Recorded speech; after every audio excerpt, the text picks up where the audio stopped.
Some of you may have seen this statue. I saw this in a textbook, ladies and gentlemen, when I was in grade school. And I can honestly say I never liked this statue. This statue screams white supremacy all over it. It is the biggest insult I've ever seen in my life. So, this statue is supposed to depict the emancipation. Now, to me, it would have been more effective if you would have allowed the former slave to stand with Lincoln. Then it would look more like freedom. But if he is still squatted with chains on, it still looks more like slavery. Now, to add insult to injury, this is a replica of the one that's in Washington, D.C. Now, this one is in Boston that you're looking at, and it's set to be removed. Now, ladies and gentlemen, former slaves actually funded this statue before it was even made. They thought it was going to be something depicting the freedom of slaves. And when they saw the finished product, it just looked like more of the same slavery. And it really does, you know? And I never liked this. I remember looking at it in my textbook and I was like, what the F? Mm-mm. But let's get into this. So this came out on NPR, July 1st, 2020. Boston to remove statue depicting Abraham Lincoln with freed black man at his feet. Well, if he's free, he shouldn't be at your feet. Plain and simple. That's not where a free person should be, at none of your feet. Member of the Boston Art Commission voted unanimously Tuesday evening to remove Boston's copy of Thomas Ball's sculpture, Emancipation Memorial, from Park Square. The work depicting a formerly enslaved man at the feet of Abraham Lincoln has stood there since 1879. As the Confederate memorials around the country, this sculpture has been controversial for years. The original in Washington, D.C., was funded by formerly enslaved people, but designed without their input.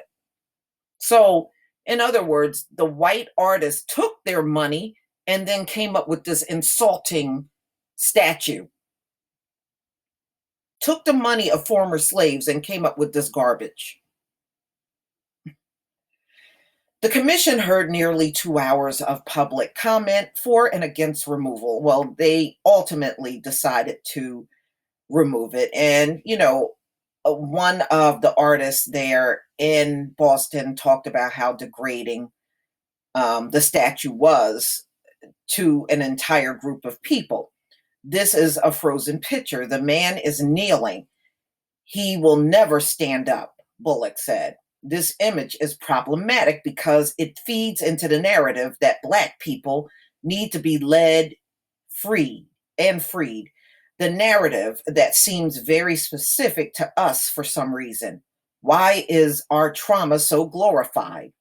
A Howard University student and Massachusetts resident named Hannah Bissett called the statue demeaning. Regardless of what the intentions are, she said, it is important to note the intentions were white-based intentions, as it was a white-created statue. A handful of people who spoke at the meeting were in favor of keeping the sculpture where it is and adding context. But the commission member, Robert Freeman, said he had changed his mind after listening to two mothers in another recent virtual meeting. They spoke of bringing their sons to see the sculpture. The boy immediately noticed the shirtless Black man with broken shackles on their wrists and ankles. And their son said the statue looked like Dad. Oh, damn.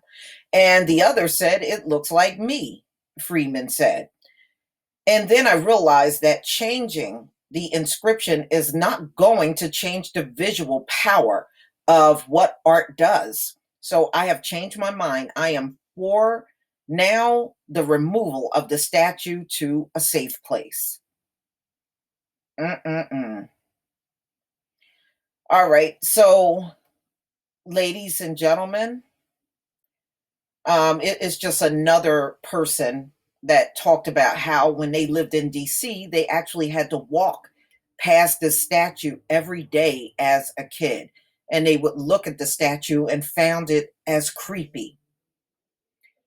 I am for preserving the statue, which troubled my 5 year old mind, my 6 year old mind, and is still in my memory at the same time.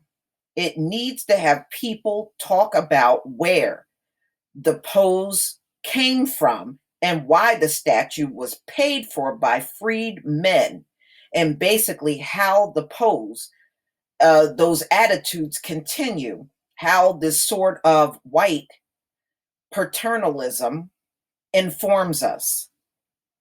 Commission Vice Chair Ukiah Holmes said she imagines the newly emancipated people who funded this sculpture would have chosen different imagery.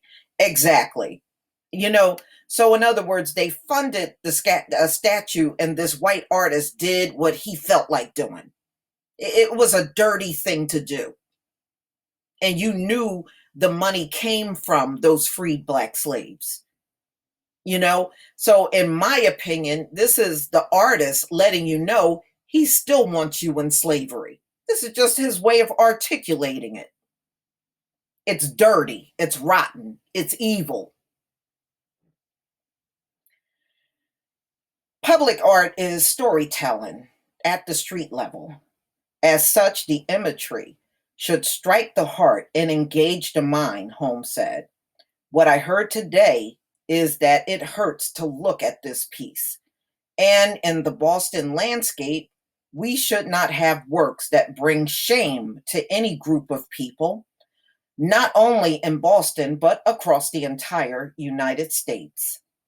The city hasn't decided where to store the statue and will replace it. So, ladies and gentlemen, there you have it.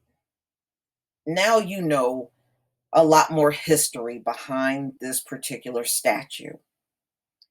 And it's just another way of saying they hate us. This is hate. That this came from the heart of a hateful artist. That's where it came from. And this mess should not be seen anywhere as far as I'm concerned. I'm glad it's going. They need to melt it down as far as I'm concerned. It shouldn't be preserved. It should be done away with completely. And look at the altar that Lincoln has. I guess those are the Emancipation paper. Don't that look like something from a Freemasons? It sure looks like it, don't it?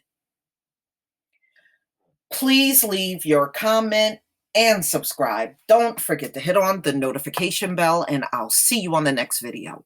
Peace, family.